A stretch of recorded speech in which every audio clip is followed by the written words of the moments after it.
Mic check, mic check. We good with the volume?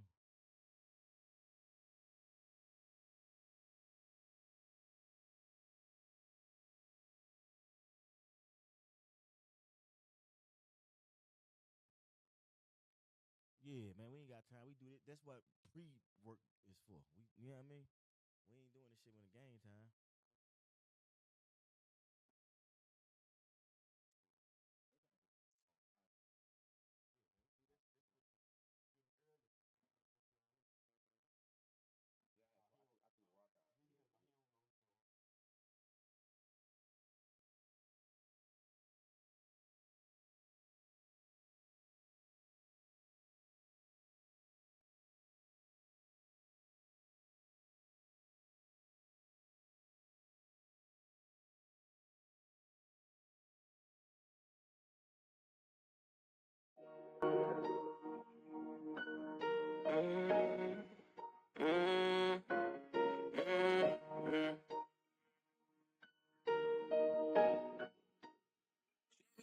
They can't take my soul away.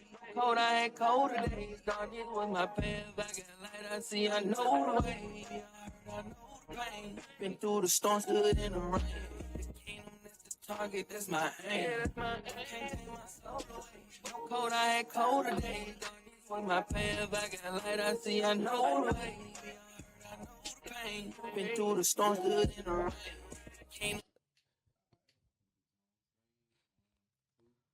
Shalom, Most High Christ, bless Officer Dawada, of course, the IUIC Mobile. My reader is who? Officer Jeremiah. Hey, all praise to the Most High. Hey, this class we're going to go over is called, what is it? Barren. Hold on, let me get it right. Bearing fruit or bearing fruit, meaning either you're bringing fruit into this truth, you're growing, you're prospering in these laws, statutes, commandments, in your offices, whatever you're assigned to, you're making it flourish, or you just ain't giving no fruit. You know what I'm saying? So this is something you're going to have to examine, and we're going to go through the scriptures and see why it's very important to bear fruit, meaning to bring forth fruit, because if you don't, the Lord said you're going to get, that tree will be cut down and thrown into the fire, as John the Baptist stated, and Christ also said the same thing. So we got to be mindful on, are we bearing fruit? Are we bringing fruit into this truth throughout the years? Because I know some have been in the truth for maybe 3-4 years. This is going into, I want to more so go into the brothers and sisters that's been in the truth for maybe 3+ years. If you just coming in, okay. But this is kind of geared towards those brothers and sisters that have been in for a while. So now, since I said that, let's get it started. Let's get it out of Christ's mouth first, then we're going to go to John the Baptist and so on and so forth. And we're going to see, not only are we going to see if you're bearing fruit, but we got the solution. If you're not bearing fruit, meaning if you're not bringing in any fruit, we got some help for you. We're going to help you out. We're going to give you some scriptures to get you back going, you know what I'm saying, that you may bring forth fruit on your tree. You know what I'm saying? So the Lord don't cast you away in that day. So now watch this. Read what you got. This is the book of John, chapter 15 and verse 1. I am the true vine, and my Father is the husbandman. Every branch in me that beareth not fruit. So Christ said, every branch in me that beareth not fruit, what is he going to do? He taketh away. So he going to take away. You know what I'm saying? Read. And every branch that beareth fruit, he purgeth it. He purgeth it. Go ahead. That it may bring forth more fruit. That it may bring what? That it may bring forth more fruit. Come on. Verse 3. Now you are. So no, stop right there.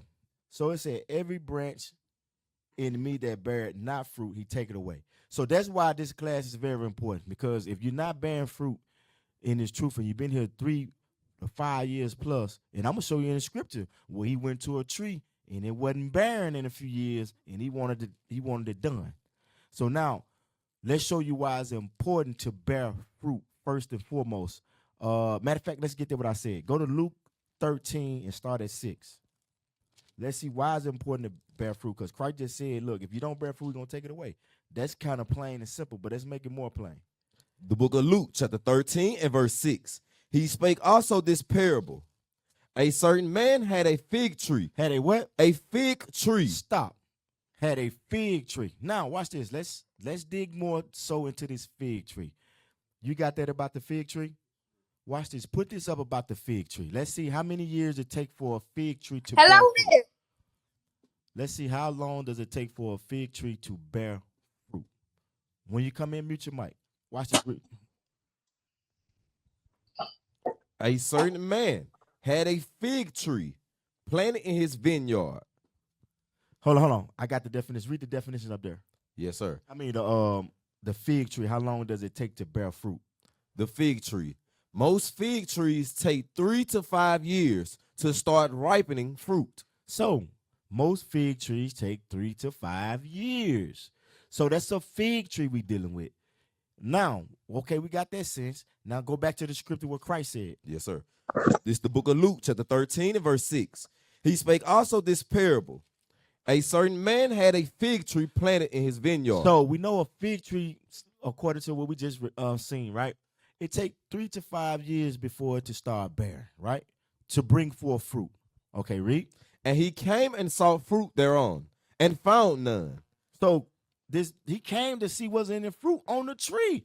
And when he pulled up to the tree, I ain't see no fruit. Right. Read. Then said he unto the dresser of his vineyard. So the dresser of the vineyard will go into your leadership or your shepherds, those that taking care of the tree, right? Or the vineyard. So read that again. Yes, sir. Verse 7. Then said he unto the dresser of his vineyard, Behold, these 3 years. How many years? These 3 years. Come on. I come seeking fruit on this fig tree. So Christ like giving a parable. I come seeking fruit 3 years on this tree and ain't nothing shaking. I don't see no fruit on this tree. What's going on, my shepherd or the dresser of the vineyard or your leadership? Go ahead. Behold, these 3 years I come seeking fruit on this fig tree and find none. Cut it down. What Christ said do? Cut it down. So in his parable it said, get rid of that tree. You ain't bearing no fruit. Read. Why come it to the ground? Why coming it to the ground? I mean, come to mean vain. It's vain to the ground. Read. And he answered and said unto him, Lord, let it alone this year also. So the vineyard or the keeper or the shepherd or the vineyard dresser or the leadership, right? He said, look, don't cast it down yet. Don't cut it down yet, Lord. Have mercy on it, Lord. Watch this. Read it again. Yes, sir. And he answered and said unto him, Lord, let it alone this year also. So leave it alone this year also. Read. Till I shall dig about it and dung it. Till I shall dig about it and dung it. So now he got to dig about it. If you're familiar with trees or fruit trees or whatever, if you have a lot of grass all the way up around about the tree, that's not too much good because you want to make sure the tree have enough room or have enough roots around, have enough soil around it that it get nutrients. Because now the grass is fighting for nutrients, the tree is fighting for nutrients. So you want to dig around it. You want to give it the little space so that it may grab some nutrients. So he said, let me dig around about it and dung it. Dung it meaning what? Going into some manure or some fertilizer around it. Let me put some type of fertilizer around it that it may grow, that it may catch root, and that it may grow, right? Right. Read. Verse 9. And if it bear fruit. So now, after the dresser of the vineyard do that, it said, look, now if it bear fruit, now if the figs begin to produce after that, or whatever tree you got begin to produce after that, what? And if it bear fruit, well. So if it bear fruit, all praises to the Most High. You know what I'm saying? But watch this. And if not, then after that, thou shalt cut it down. So that's to cut it down. So parable, the Lord has given us parables. In these years, we got to bear fruit. 3 years in His truth, you have to begin to at least bear fruit. You should be bearing fruit anyway when you come in. But we know some people be 1 foot in, 1 foot out. The Lord may still have mercy on you. I'm not the one to grant mercy. You know what I'm saying? I needed mercy when I came in. I was wicked as hell. 1, 2, 3 years. You know what I'm saying? And still need grace and mercy right now. You know what I'm saying? But you got to begin to get to a point where you bearing fruit. You can put it out now, so you're gonna cloud us up. You know what I'm saying? You got to begin to bear fruit. You know, you got to be able to put your hands to the plow. If you in this committee, if you in the kitchen crew, you should be bringing forth fruit. The kitchen should be growing and growing. That's for growing. If you're doing kids' room, the kids' room should be prosperous, should be growing. I'm not saying that you're not gonna have hiccups, not saying that it's not gonna be problems, but it should be fruit. You know what I'm saying? On the tree, it should be some fruit bearing. If you're doing security, you should be good at your job. It should be fruit bearing that you're on that job doing a good job. You know what I'm saying? If you're on this department, if you're on the decorating team, the school should be decked out. We should see fruits one day. We're like, everybody be like, I mean, this is, this is on point right here. You know what I'm saying? Whatever your office is or whatever you put your hands to, it should bear fruit. Now go back to John 15. Let's go with Christ. So now we got to understand why it's important, because after these years, the Lord said, look, I had to get rid of you. Matter of fact, before we go there, go to Matthew 3 and 10, what John the Baptist said.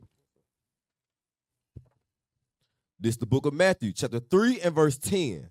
And now also the axe is laid unto the root of the trees.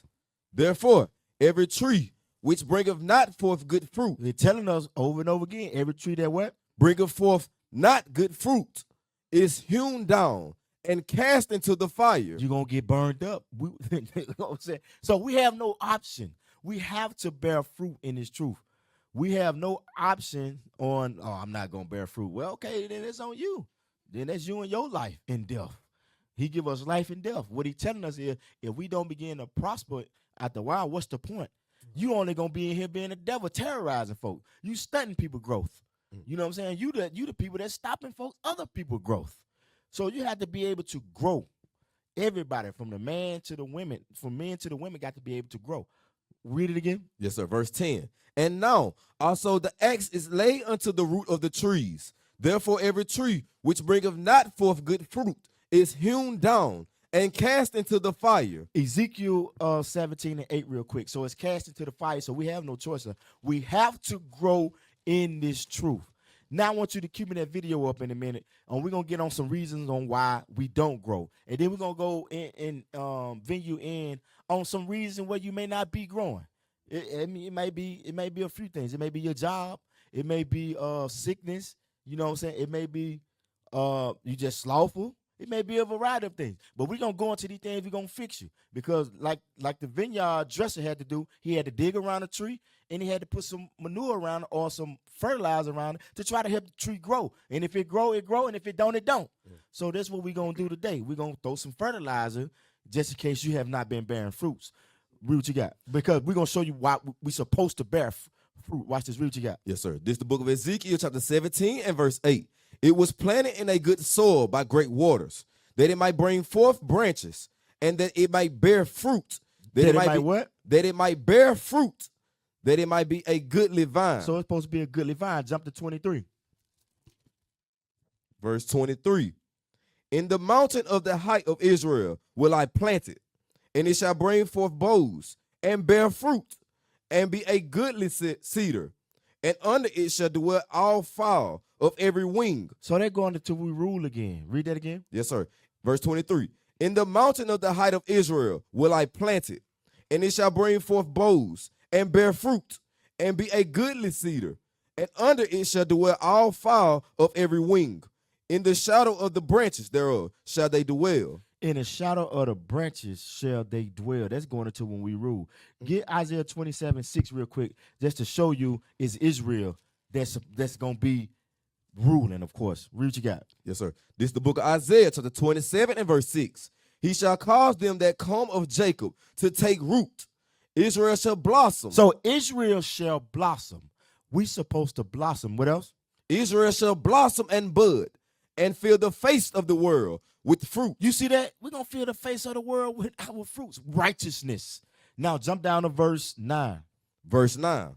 By this, therefore, shall the iniquity of Jacob be purged. So by this shall the iniquity of Jacob be purged. Hold that. Christ said the same thing. Watch this. Let me show you something. So the sin must be purged.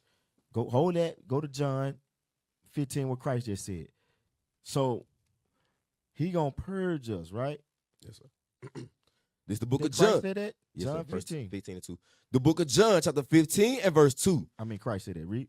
Every branch in me that beareth not fruit, he taketh away. So if you ain't doing what you're supposed to do, you're gonna get plucked out of this truth. When the wind of doctrine come, or your lust, your desires, they're going to rise up and overpower you and overtake you, and you ain't going to be in the truth no more. That's just what's going to happen.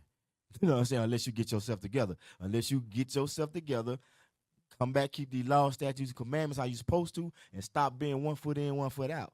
Otherwise, you may be taken away. Watch this, read. And every branch that beareth fruit, he purgeth it. You see that? He purged it. We supposed to be purging our sin daily. You see that? He purged it. Now, hold that. Go back to what Isaiah. Read that again. By purge it. Yes, sir. The book of Isaiah, chapter 27 and verse 9. By this, therefore, shall the iniquity of Jacob be purged, and this is all the fruit, to take away his sins. So, to take away our sin. So, the Lord going to begin to take away our sins. And that's when we begin to blossom more. Or no different like when a tree ain't budding, they begin to, sometimes you got to go and purge it. You got to go and cut some branches. You got to cut them off, cut that off, that new branches may grow. So it's the same thing. He giving us the analogy of the tree. You understand what I'm saying? So now, we done with that? Verse 9? There was some more on that. Okay, keep reading. Yes, sir. When he maketh all the stones of the altar as chalk stones that are beaten in sunder, the groves and the images shall not stand up. Now, all right, before we dive in that, I want to go touch that Luke, because I said I was going to touch it. Excuse me. Luke 19 and 12. Yes, sir. The importance on why. Let's see the benefits real quick, and then we're going to dive into why you may not be bearing any fruit or bringing forth fruit in your positions or in this truth. You may be like, man, I'm stagnant. I've been in this truth 4 years, and I feel like I'm the same. We're going to help you out. But watch this. I'm going to show you why it's important to, at the same time, when you get an office, especially in the sanctuary of the Lord, when you get a position in the sanctuary of the Lord, you should give it your all, because this is deeper than just you sweeping the floor. This is deeper than you just on a cleaning crew. This is deeper than just, you know what I mean, you doing something that you may think that it's no glory behind it, or it's no profit, or it's no benefit behind it, because you can't see it with your eyes. Because on Esau's job, when you do work, they pay you crumbs. You know what I'm saying? So you get a little benefit. Right. You know what I'm saying? So you see something at least, so you all right. But when you doing sweeping the floor, in truth, you don't get no benefit. You better get a thank you. You better get a good job, my brother. You know what I'm saying? You better get out. You ain't going to get none of that. Or you may do get it. You know what I'm saying? But you may not get it as much as you think you need it, right? But at the same time, you getting rewarded for that. You understand what I'm saying? Now watch this. Read what you got. Let's show you why it's important to take your office or take whatever the Lord have given you very, very seriously. Read what you got. Yes, sir. This is the book of Luke, chapter 19 and verse 12. He said, therefore, a certain nobleman went into a far country. Hold on, that's Luke 19. Where we at? Luke 19 and 12. Okay, my bad. I ain't there, my bad. Go ahead. Yes, sir. Verse 12 again. He said, therefore, a certain nobleman went into a far country to receive for himself a kingdom and to return. And he called his 10 servants and delivered them 10 pounds and said unto them, occupy till I come.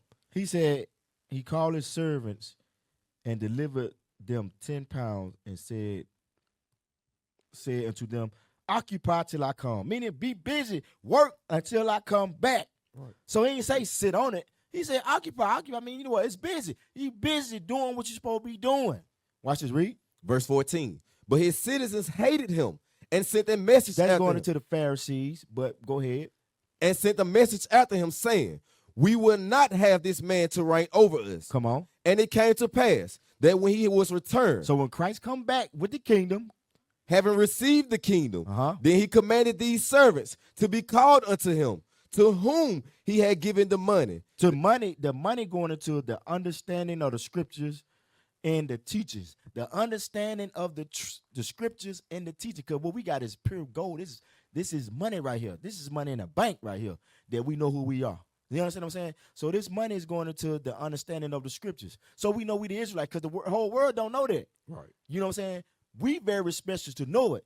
So now for us to know it, let's see what we're supposed to do again. It said, read that again. Yes, sir. Then he commanded these servants to be called unto him, to whom he had given the money. The understanding too. That he might know how much every man had gained by trading. Every man have gained. The Lord's looking for gains. You know, you going to the gym, brother, talking about, I'm trying to get them gains, but I'm trying to get them biceps up, man. I'm trying to get the chest up, trying to get them legs up, man, them calves up. I want them gains. Right.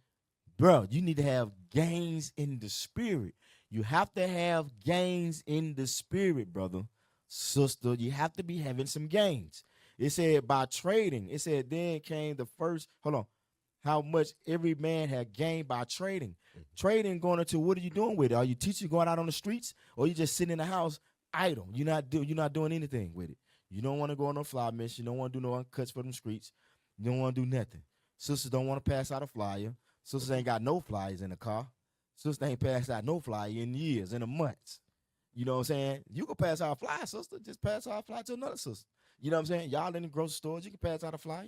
Ain't nothing wrong with passing out flyers. You can do work in that aspect. So there we go. So it says what? By trading. Watch this, read. Yes, sir. Verse 16. Then came the first, saying, Lord, thy pound have gained 10 pounds. And he said unto him, well, thou good... Verse 17. And he said unto him, well, thy good servant, because thou hast been faithful in very little. So you've been faithful in very little. Come on. Have thou authority over 10 cities. So what did the Lord just give us a sneak peek of what's going on? Have thou authority over 10 cities. Over 10 cities. He just opened it up and let you see what was going on with this parable. He said, have now power, authority over 10 cities. Now, because you brought me back what? Read it again. Yes, sir. And he said unto him, well, thy good servant. Thy good servants got some gains. Read. Because thou hast been faithful in very little, hast thou authority over 10 cities. Over 10 cities. Come on. And the second came, saying, Lord, thy pound have gained 5 pounds. And he said likewise to him, be thou also over 5 cities. Be thou also over 5 cities. So he let you know you got to have gains. This is going to the same scripture where it says Psalms 34, Psalms 64. I think I quoted it right.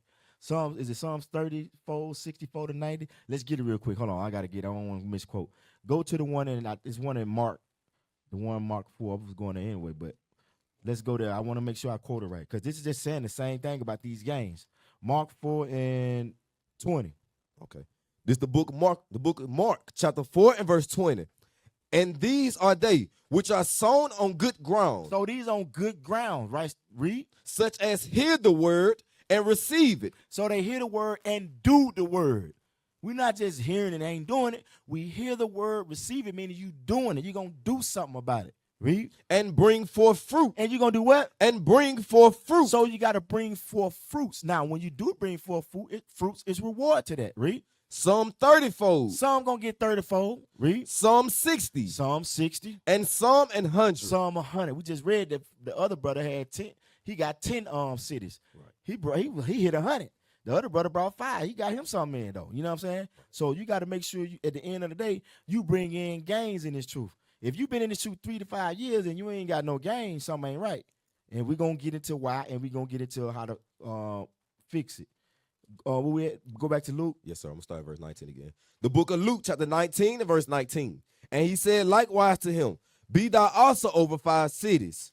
And another came, saying, Lord, behold, here is thy pound, which I have kept laid up in a napkin. So he have kept laid up in a napkin. We all know we ball napkins up and just sit it to the side. We ain't doing a damn thing with the understanding that we have. We not growing. We not gleaming off others to grow. We not learning from our brothers. We're not learning from the examples before us. Ain't no way. Look at the fruit that Bishop them bear when they first came. Look at where they started at. Look at the fruit now. You know what I'm saying? Look at the fruit. We in India. Right. We got school in India. Come on, man. The fruit is steady bearing. So if you 3-5 years in the truth and you ain't bearing no fruit, something wrong. And eventually you're going to get mad at us, and your lust is going to take you out. You're going to get mad. You're going to lie. You're going to slander. Oh, them niggas this, them the third. That's going to happen. I'm just waiting. You know what I'm saying? So that is what it is. But at the end of the day, that's your job to be able to grow and to prosper in this truth. You understand what I'm saying? And we're going to get to the reasons after we finish this. Watch this. Read. Is that it? Yeah, it's it on verse 20. Keep reading. Verse 21. For I fear thee, because thou art an austere man. So he making excuses from the door. So you got a lot of brothers may want to make excuses. You got a lot of sisters that want to make excuses. Listen, your trials ain't no different from the next man's trial. You know what I'm saying? You're not the first person to have to work. You're not the first person that going through this situation or that situation or lack of. That's not the first. You're not the first. Hold that real quick. Let's prove that just in case they might not know. Is it 1 Corinthians 13 and 10 or 10 and 13? I'm sometimes dyslexic.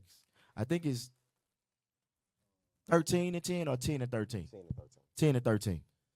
This is the book of 1 Corinthians, chapter 10 and verse 13. There have no temptation taken you, but such but such as is common to man. So it's common to man. Come on. But God is faithful, who will not suffer you to be tempted above that ye are able, So we got to believe what the Lord say, read. but will with the temptation also make a way to escape. We'll make a way of escape. Sometimes your way of escape is a brother just gave you counsel on it. Yeah, a brother just gave you counsel on it.